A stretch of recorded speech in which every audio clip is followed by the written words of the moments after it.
મિત્રો સ્પેલિંગ યાદ રાખવાની એક જોરદાર ટ્રીક મળી જાય અને સ્પેલિંગો યાદ રાખવા માટે એક સરળ ટ્રીક મળી જાય તો જેનાથી આપણને સ્પેલિંગ યાદ રાખવામાં સરળતા પડી જાય તો કેવી મોજ આવી જાય સાહેબ. આવું તો કઈ હોય? અરે છે ને, આજે તમને એક એવી ટ્રીક દ્વારા ઘણા બધા સ્પેલિંગને યાદ રાખતા શીખડાવવાનો છું. વોકેબ્સોની ખાસિયત તો એ છે ને કે ભાઈ સ્પેલિંગને આસાન રીતે કેમ યાદ રાખવા, સ્પેલિંગમાં સાયલેન્ટ લેટર હોય છે એને કઈ રીતે, એના નિયમો શું હોય છે, એ તો વોકેબ શોમાં આવે છે. લેક્ચર નંબર 6 માં આપ સૌનું હાર્દિક સ્વાગત કરું છું. હું વિજય નાકિયા. અને હા, સૌથી પહેલા વિડીયોને લાઈક કરી, ચેનલને હજી સુધી સબસ્ક્રાઇબ નથી કરી તો સબસ્ક્રાઇબનું બટન દબાવી દેજો. ઓકે, અને તમારા મિત્રો સુધી શેર કરી દેજો. ચલો તો શરૂઆત કરીએ ધ વોકેબ શોના લેક્ચર નંબર 6. આગળના 5 સેશન નથી જોઈ લેજો, પ્લેલિસ્ટ બની ગઈ છે અને વોટ્સઅપ ચેનલમાં પણ આપણે સરસ મજાની લિંક મૂકી દીધેલી છે. વોટ્સઅપ ચેનલની લિંક ડિસ્ક્રિપ્શનમાં આપેલી છે. તો 9054010102 ઉપર મેસેજ કરશો તો પણ વોટ્સઅપ ચેનલની લિંક તમને મોકલાવી દેવામાં આવશે. ઓકે, ચલો તો શરૂઆત કરીએ. સ્પેલિંગ યાદ રાખવાની એક ટેકનિક આપું છું, કોઈને કહેતા નહીં, જોઈજો. હા, પણ વિડીયોને શેર કરી દેજો જેને સ્પેલિંગ યાદ રાખવામાં તકલીફ પડે છે ને એ બધાને. હવે એક સ્પેલિંગ યાદ રાખી લ્યો, EAR. આને શું વચ્ચે? ઇયર. ઇયર એટલે શું થાય? કાન. કાન એટલે ઇયર. એક સ્પેલિંગ થઈ ગયું. હવે આમાંથી આ એક શબ્દમાંથી આપણે ઘણા બધા સ્પેલિંગ બનાવવા છે. કઈ રીતે બનાવવા છે તો જોજો, સિમ્પલ વસ્તુ છે. ABCD આવડે બધાયને? બધાય. ઓકે, હવે આપણે કરવાનું શું ખબર છે? આ જે ઇયર નામનો શબ્દ છે એની આગળ એક એક આપણે ABCD નો અક્ષર મૂકતું જવાનું છે અને મોટા ભાગના શબ્દોથી એક નવો સ્પેલિંગ બનશે. હા, અમુકથી નથી બનતો પણ મોટા ભાગના શબ્દોથી સ્પેલિંગ બને છે. તો અહીંયા આપણે A મૂકીએ તો સ્પેલિંગ બને છે, B મૂકીએ તો સ્પેલિંગ બને છે, C મૂકીએ તો એ જ જોવાનું છે કે A થી બને છે, B થી બને છે, C થી બને છે, D થી બને છે કે નહીં. અને એનાથી ઘણા બધા જે શબ્દો છે ને એ તમને યાદ રહી જવાના છે. તો શરૂઆત કરીએ. લાઈક નું બટન દબાઈ દેજો અને વિડીયો ગમે તો કહેજો સાહેબ આનંદ આવી ગયો, સર જોરદાર ટ્રીક, સર સ્પેલિંગ હાવ આસાન રીતે યાદ રહી ગયા. આવું જરા કહી દેશો તો મને વધારે આનંદ થશે. ચલો તો શરૂઆત કરીએ છીએ 1 by 1. પણ હા, એની પહેલા 1 એપ્રિલ આવી ગઈ છે. હજી સુધી તમે રજીસ્ટ્રેશન નથી કર્યું તો કરી દેજો, કારણ કે ઓફલાઈન બેચ 1 એપ્રિલ થી શરૂ થાય છે. 2 અલગ અલગ બેચીસ શરૂ થવાની છે. તો અપકમિંગ બેચીસ માટે તમે ઓફલાઈન રજીસ્ટ્રેશન કરાવી દેજો. નંબર તમને આપ્યા છે. રાજકોટમાં 1 એપ્રિલ થી ભૂકા કાઢી નાખે એવી બેચ શરૂ થવાની છે. પરંતુ આ જ લેક્ચરને લાઈવ પણ આપણે કરવાના છીએ. એ છે વિજય નાકિયા ગુરુ ઓફ ગુજ્જુ નામની એપ પરથી. તો એના માટે તમારી પાસે હવે ફક્ત 2 દિવસ બાકી રહ્યા છે. 2999 રૂપિયા પ્રાઇસ છે. ત્યારબાદ 4999 રૂપિયા પ્રાઇસ થઈ જશે. અને પહેલેથી શીખવા માટે, કારણ કે આ બેચ પણ 1 એપ્રિલ થી શરૂ થાય છે એટલે ખાસ જોઈ લેજો. દરરોજ 2 લેક્ચર આવવાના છે. આ 2 ટાઈમિંગ છે. વધારે ઇન્ફોર્મેશન માટે નંબર આપ્યો, કોલ કરીને માહિતી લઈ લ્યો.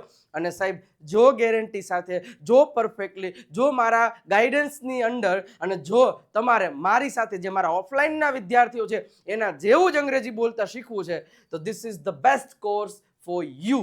રેડી? તો જોઈ લેજો અને જોડાઈ જાઓ. મજા કરીએ, આનંદ કરીએ છે. ચલો હવે જો, સૌથી પહેલા આ EAR છે એની આગળ A મૂકો ને તો આવો કોઈ સ્પેલિંગ નથી. એટલે આપણે શું મૂક્યો છે? સીધો અહીંયા B મૂક્યો છે. તો બિયર. તો શું થઈ ગયો? EAR છે એની આગળ B મૂક્યો છે તો શું થઈ ગયું? બિયર. એટલે કે રીંછ. શું થાય? રીંછ. એટલે આપણું EAR હોય તો એની આગળ શું મૂક્યું છે? B. આખી ABCD નો એક એક અક્ષર મૂકતા જવાનો છે. ચલો હવે અહીંયા મૂકીએ C. તો સિયર એવો કોઈ સ્પેલિંગ છે? નથી. ઓકે, તો હવે અહીંયા મૂકો D. તો ડિયર આવો સ્પેલિંગ છે? હા છે. ડિયર એટલે કે પ્રિય. એના પછી EAR છે તો D મૂકો, પછી ABCDE. ઈ તો આવી જ ગયેલો છે. પાછો એકવાર E મૂકો, આવો કોઈ સ્પેલિંગ નથી. F મૂકો. ઈયર તો ફિયર. ફિયર એટલે ડર થાય છે. જોજો બધાયમાં ER છે આગળ એક શબ્દ છે. અને ધ્યાન રાખવાનું, બિયર એટલે રીંછ, ડિયર એટલે પ્રિય, ફિયર એટલે ભય. ઓકે, પછી EAR છે તો ગિયર. GEAR મૂકો તો ગિયર. હા, ઢીચક ઢીચક ઢીચક ગિયર નામનો સ્પેલિંગ બને. ઓલો નથી આવતા ગેર, ગિયર કહેવાય એને, ગેર નો કહેવાય, ગિયર. ઓકે, પછી એમાં પછી તમે EAR હોય તો ABCDEFG H મૂકો તો હિયર. યસ, બને છે હિયર. હિયર એટલે સાંભળવું. એના પછીનો સ્પેલિંગ મૂકો તો નિયર. તો નિયર બને છે. જોયું, નિયર એટલે પાસે. ચલો એના પછી આગળ એક શબ્દ મૂકો તો પિયર. પિયર એટલે આપણે ઓલું પિયર નહીં, પિયરમાં આવે જવું છે ને, ઈ પિયર નહીં, પિયર એટલે થાય નાશપતિ. જોજો ઈ આર, હા, આખી એબીસીડી માં કેટલા અક્ષરો એવા છે કે જે ઈ એ આર ની આગળ મૂકો તો સ્પેલિંગ બને છે. બાકીના જે સ્પેલિંગ છે, મતલબ કે જેટલા અક્ષરો છે એબીસીડી ના એનાથી નથી બનતા, એટલે ને મૂક્યા નથી. ઓકે, એના પછી રિયર. રિયર એટલે થાય ઉછેરવું, રિયર. ઓકે, ચલો પછી એના પછી SEAR, સિયર. સિયર એટલે થાય સૂકું અથવા તો જે કરમાયેલું હોય. ઓલું નથી કહેતા કરમાયેલું ફૂલ છે, કરમાયેલો પ્લાન્ટ છે, તો એ થાય સિયર. એના પછી તમે EAR ને આગળ ટી મૂકો તો ટીયર. ટીયર એટલે થાય આંસુ. એના પછી છે EAR ને આગળ W મૂકો તો વિયર. વિયર એટલે થાય પહેરવું. એના પછી EAR ને આગળ Y મૂકો તો યર. યર એટલે થાય વર્ષ. અને Z વાળો નથી બનતો તો જો AB બી આવ્યો, સી થી નથી બનતો ડી, ઈ થી નથી બનતો એફ, જી એચ આઈ જે કે એલ એમ એન, પાછો ઓ પી, પછી Q R S T U V W X Y Z. મતલબ જે શબ્દ અક્ષરો આવે છે એનાથી બને. તો વિચાર કરો, એક સ્પેલિંગ EAR છે એની આગળ તમે કેટલા 1 2 3 4 5 6 7 8 9 10 11 12 આવા 12 પ્રકારના અલગ અલગ શબ્દો બને છે. તો એક મસ્ત મજાની ટ્રીક થી આટલા સ્પેલિંગ યાદ રહી જાય તો કેવો આનંદ આવી જાય. હજી આવીને આવી એક ટ્રીક જોઈએ છે, ચલો આપી દઉં. પણ એની પહેલા જે લોકોએ દેવ સત્ય સ્પોકન ઇંગ્લિશની બુક હજી સુધી નથી મંગાવી તો મંગાઈ લેજો. સ્પોકન ઇંગ્લિશની one of the best book છે, જે Dev Satya spoken English book કહેવામાં આવે છે. નંબર આપેલો છે, કોલ કે મેસેજ કરી અને બુક મંગાવી લેજો. અને સાથે સાથે એક ઇંગ્લિશ ચેમ્પિયન PDF કીટ છે, જેમાં 3 PDF આવવાની છે. 299 રૂપિયાની પ્રાઇસ છે. ઓકે, તો એ પણ તમે અલગથી તમારી રીતે મંગાવી શકો છો. પ્રેક્ટિસનો ખજાનો છે, તો જે પણ મંગાવો નંબર તમે કોલ કરીને માહિતી લઈ શકો છો. હવે જેવું આપણે EAR હતું, EAR એની આગળ આપણે ABCD મૂકતા ગયા. હવે એવું જ આપણે એટમાં કરવાનું છે. શું કરવાનું છે? એટમાં. એમાં પણ આગળ ABCD મૂકવાની છે. ચલો જટ બનીએ. કેટલું છે? એ તો મૂકેલો છે. બીજો એ મૂકો તો આવો કોઈ સ્પેલિંગ છે નહીં. બી મૂકો તો બેટ. તો બને છે? હા. તો એમાં જો બધા મેં એક સાથે બનાવેલા જ છે.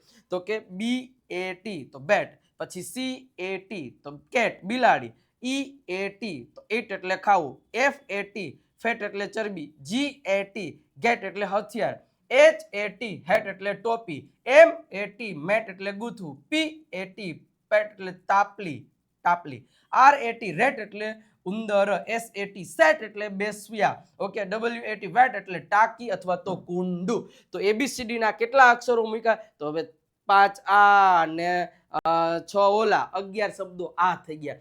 તો આ રીતે નાના છોકરા હોય અને એને સ્પેલિંગમાં તકલીફ પડતી હોય, એવું નહીં નાનાને બધાને તકલીફ પડતી હોય, બટ આવી ટેકનિકોથી તમે યાદ રાખતા થઈ જાઓ તો તમને જિંદગીમાં તકલીફ ના પડે. અને હા, આવતીકાલે મારે વોકેબ શોમાં તમને એ સમજાવવું છે કે TH નામનો જે અક્ષર છે ને એને ઘણીવાર થઈ વંચાય છે અને ઘણીવાર છે ને એ ધ વંચાય છે. કારણ કે તો ક્યારે થ વાંચો ને ક્યારે ધ વાંચવો એ તમને હું આવતીકાલના સેશનમાં સમજાવવાનો છું. તો કાલનો વોકેબ શો જોજો. અને 8 વાગે આજે પ્રેક્ટિસનો સેશન આવશે લાઈવ. મસ્ત મજાની રીતે જોડાવાનું ભૂલતા નહીં. અને આવતીકાલે અને સોરી આજે 9 વાગે પાછો હું આવવાનો છું, એ તો ભૂલાઈ ગયું કહેતા. 9 વાગે મસ્ત મજાની રીતે લાઈવ પ્રેક્ટિસ કરાવવાનો છું. તો આવી જજો. પ્રેક્ટિસની નવો ટોપિક જ કરાવવાનો છું. અને સાથે સાથે વિજય નાક્યા ઇંગ્લિશ ગુરુ ઇન્સ્ટાગ્રામને ફોલો નથી કરતા તો કરી દેજો. ફેસબુકને ફોલો નથી કરતા કરી દેજો. 200K પૂરા થયા છે. Thank you so much.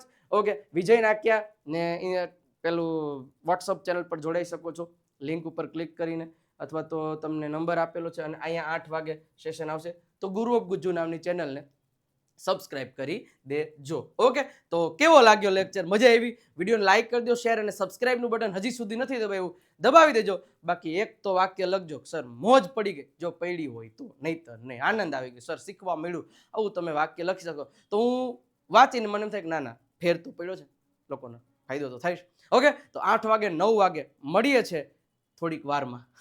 ત્યાં સુધી આવજો, બાય બાય, ટાટા.